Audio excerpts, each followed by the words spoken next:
I will be explaining gang stalking in less than 4 minutes. First, an organization designates a target, and this target is called a targeted individual.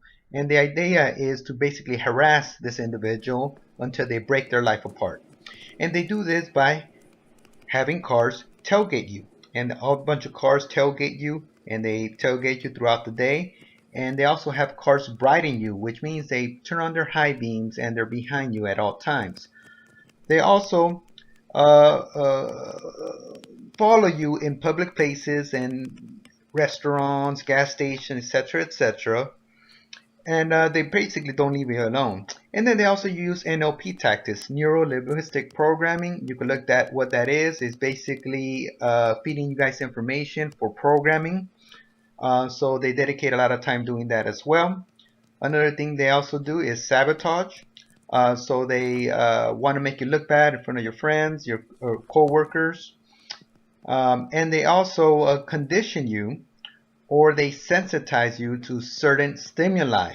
And they dedicate a lot of time doing this to further harassment. They also instill computer viruses. And in addition to computer viruses, they also change the settings of your phone constantly.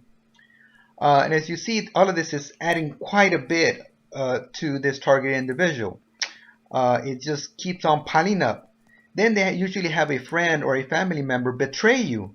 They get them to be on their side, and they actually betray you. And then in addition to that, then you have a street theater. So you have kind of these acts that they do on the street. They do mobbing, which is a bunch of people just, surrounding you or doing something weird. They break into your cars.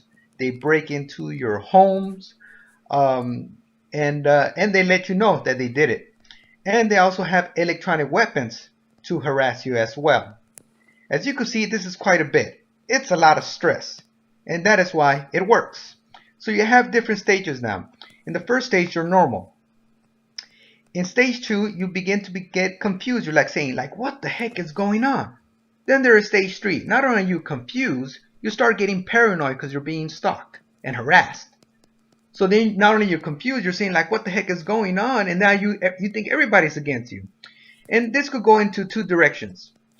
One direction it could go to is all of this stress compounded could make you into a delusional schizo. It's schizophrenic, but it's induced. That means they made you into a schizo. It didn't happen naturally. They made you that way. Or you could go the other way and you could recover.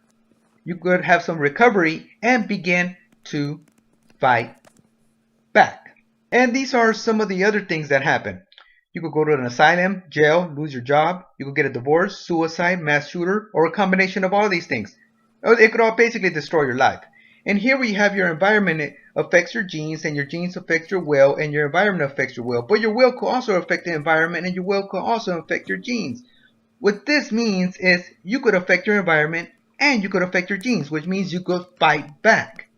And not only could you fight back, you could recover by simply willing it. You could will it to happen. There are also other psychological side effects, such as fear, anxiety, anger, frustration, anguish, susceptibility, insomnia, blurring of reality, and disassociation. Harassment is obvious to the victim, but not to others because of sensitization and isolation. The only way others could see what is going on is if they were with the victim 24/7, and that is usually very difficult. The police have a lot of difficulty arresting just one stalker. Most victims could barely get a restraining order. Now imagine dozens of people. It is very difficult to prove, and that is why we have a community of victims going online.